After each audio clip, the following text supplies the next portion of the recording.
Ladies and gentlemen, this is Gamertag Radio. All right, so we're live here, checking out brand new game, Mixtape, coming out very, very soon. Very excited about it because I played it actually at Summer Game Fest, but we have a person here that's going to be talking about more about the game. You could present yourself? I'm Johnny Galvatron. I'm the lead and director at Beethoven and Dinosaur. Made The Artful Escape, making Mixtape. Really like Devo. Now, I know before you used to be part of the music industry, how different it is making music and now making games. There's more like funding in video gaming in the kind of rock and roll that I played, which was mid-tier rock and roll career, which should be the name of my autobiography, is that there's no money and the parties are like little like blocks of cheese and cabana. That's the level of rock and roll party that I've been to. But it's very nice to be into a creative industry that has funding. That's the first major difference. Second of all, I think rock and roll, I mean, music just generally, there's this really good quote from one of the conductors of the British Symphony, which is, pianists have to sit in a room with this great machine and every day prove that they are the master of it and not the other way around. And I think music is very individual. I think video games is far more collaborative. There's so much time spent on so many levels that it's so iterative that this time you run through and the animator has something to say about it. And then you run through again and this time the programmer has something to say about it. And it's really a team effort. And when you finish, you know, you can feel everyone there. I think one of the cool things actually that I did recently is I just played through the whole game because we just finished. Yes, that's good. And just seeing the artists from the team in the game, like I see this distant tower and I know that Harry put that there. Or I see this little picture that's illustrated and I know that Arden drew that picture. You know, not only is it a great piece of art, it's also like this little time capsule for the people who made it, which is very selfish, but you know, I think it's just a wonderful thing to make. Yeah, 90s era is one of my favorites ever for me. Like, I remember even creating mixtapes back then. With my cousins, we had 2 turntables. You also always used to go to like different music stores to collect records and everything. Why did you decide to make a game like this, a mixtape for you? Was it because you grew up in the 90s? Or was it because you used to make mixtapes back in the days or something else? Absolutely used to make mixtapes back in the day, recording off the radio, recording off it's called Top 40 Gold Hits in Australia. And I would absolutely make them. I think what's interesting about Mixtape as a game is there's a mixtape of music, but also the gameplay is a mixtape. And also the eras are kind of a mixtape. It's definitely not like pinned down. It's definitely not like July 1993. And if you had looked at all the soundtrack, you would realize that it's obviously amorphous about what time it is. So I love the concept of like, not only is this music a mixtape, but there's a mixtape of mechanics, of eras, of characters. It's kind of like Slater is from like 1989, but Rockford is probably like from 1993. And I love this kind of amalgamation of time and youth and music, and I think that's what makes it cool. Yeah, you know, one of the first things that pop up to me when I started playing this game about the characters. Nobody had no smartphone at that time. It was a very different era at that time when it comes to like teens and everything. Why was it so important to show that also to those that never grew up in that era in the 90s with this game? Yeah, I think that it is harder now. I think it's harder to be a kid now. Yeah. I think there is some wonderful brilliance in being anonymous. As a teenager, I think it's very tragic that teenagers aren't anonymous in this day and age. And I'm not saying that this time is harder or that time is better. But I think really what I wanted to lean into was that remember when you defined yourself by what you liked. And I remember just at high school how ferocious that was and that like how much energy there was in that. What bands did you like? What films did you like? How did that define you? And I think there's just something very wonderful and creative about defining yourself just by like the art you enjoy. And that's a great like place to come from to create something.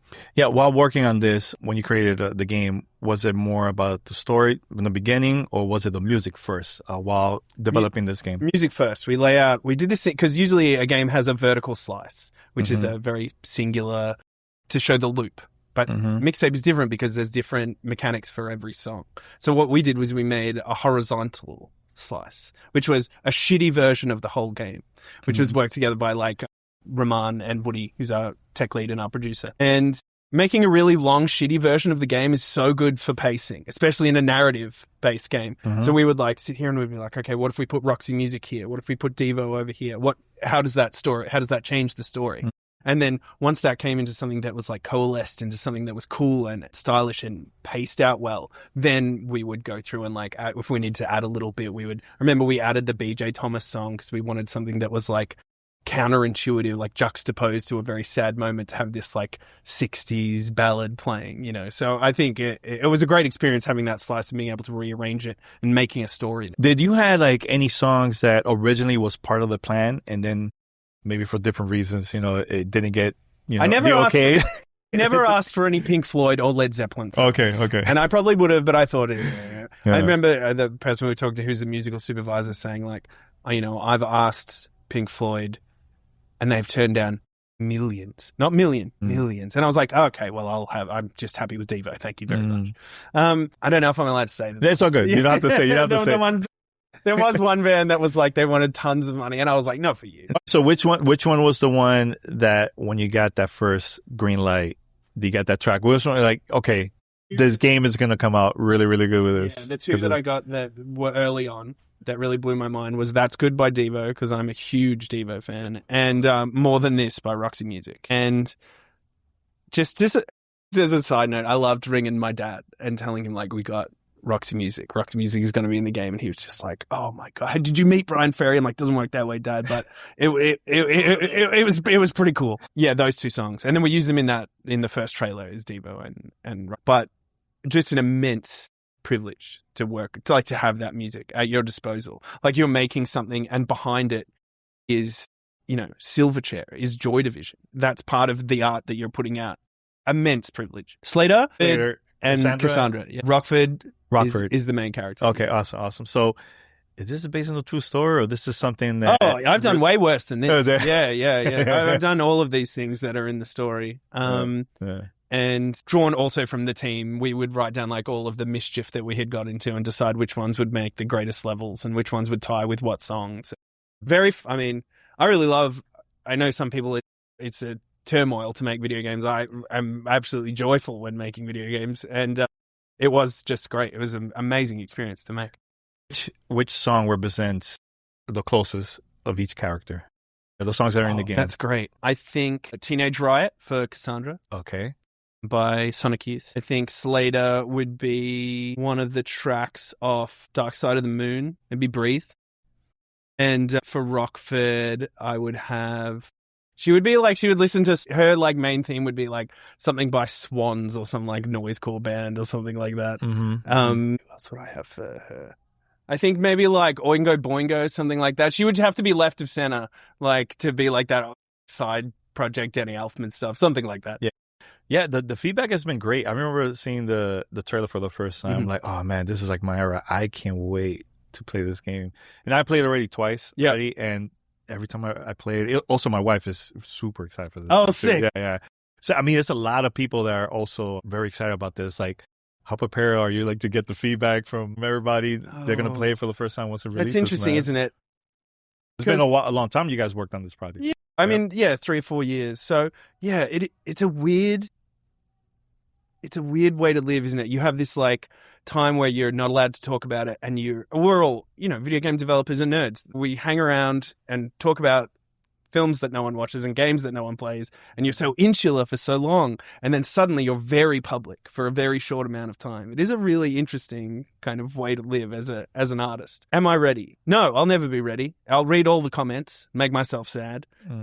At this point, I really feel like so calm about the whole thing. We're so happy with it ourselves. The publisher's so happy with it. We're extremely critical. We're extremely critical artists. We're extremely critical of what we make. And when we're happy and relaxed when it's finished, then I know that we did all right. I'll tell you this, man. Just live the moment. I think you guys are going to be fine. I mean, it's the same with music too, right? You create music, people are going to have the good and bad about those projects too, you know? Absolutely. So it's like similar. So what was your favorite part of working on this project for you? Getting better. Yeah. Getting better as a team and learning more about game development, learning more about how to tell stories in an interactive medium. And as a team, like we have a new tech team. We have like Jordy and we have Rahman who are working on our tech team, and that's built us up to be more powerful than we were. We always had a fantastic art team. I think we're stronger there now. And it is a joy to kind of like grow and get better and appreciate each other as a team. Great collaborative artistic experience. You know what was? I'm going to tell you a quick story. The first time I got to play this game. Yeah. So I went to Summer Game Fest. You were there at Summer Game Fest? Yeah, I was there. Yeah. So I was there and I was playing, and Phil Spencer, Hideo Kojima pops up. Yeah. And like, yeah, we were planning to play the game now, and that's the reason why I stopped. It was like, I was so disappointed. Like, no, I want to play this game. I was so excited, but I'm cool. Dude, can I tell you that from my perspective? Yeah. So I was like sitting there and like you're playing, all the press are there, and then someone comes in, the little Phil's coming in. Yeah. And so in comes Phil and Matt Booty and Sarah, and they all come in and they're playing. I'm sitting with Phil, and Phil is, I don't know if this is like common knowledge. Phil is really good to the indie developers. Oh yeah, he will, 100%. He will message you and make sure everything's okay. Yeah. Messages me on Twitter like all the time. He's like super great to indie devs. And so he's sitting there and he's like, "You need anything? How's it going?" As he is, he's great. And then someone comes over to me like real press, like, "Kojima's here." Oh yeah. Oh shit. Both at the same time. Yeah, I know. And so Phil's like, "What's up?" I'm like, "Kojima's here." Yeah, he's like, "Dude, come with me." So we both stand up. Phil's got his hand on my back, and then Kojima's standing up at the top of the stairs, like Peter Pan style. Yeah, I saw that. I was there for that. Yeah, were you really? Yeah. And they're like, go up and play. And so I sat there, and Roman, our tech lead, had already been in there for like the first half of the demo. He runs out, he's giving me the controller.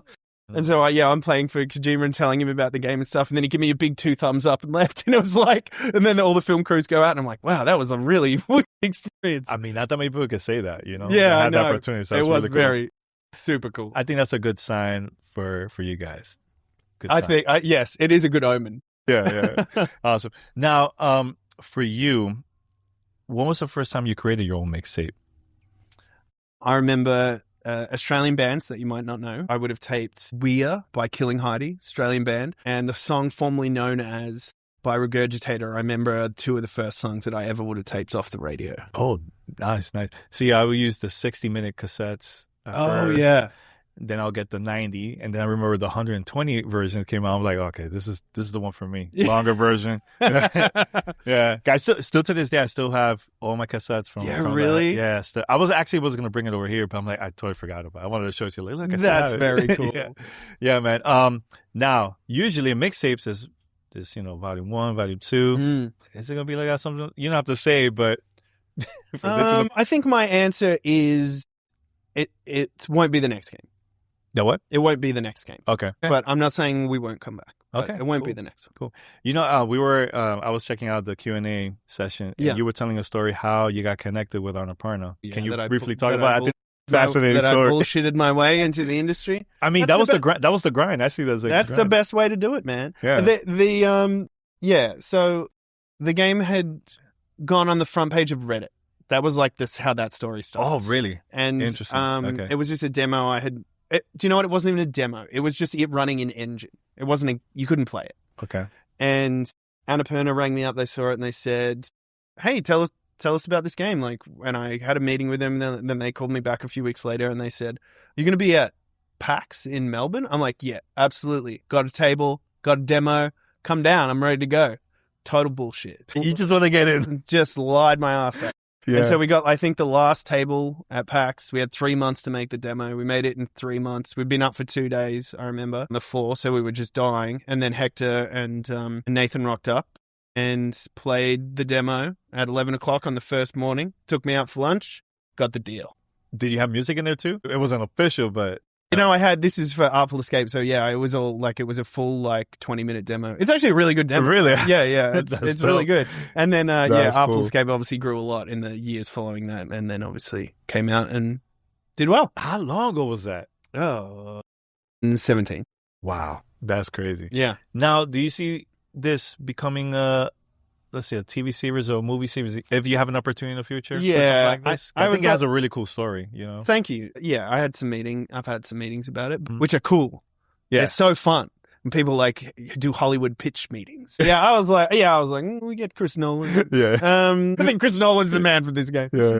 I love that Hollywood shit. I'll be honest, it's so much fun. People pitching you movie stuff. Yeah, I mean, I can't really talk about it, but it was, it may happen. That would be awesome. No, I just want to say, man, thank you for the opportunity. This has been great conversation and good luck Thank you. with everything with the game. I can't wait to play the full version on this. Thank you so much. I think you will dig it. Yes, let's go. All right, thanks. Cool. That was great. Yeah, let's do it. Let's see.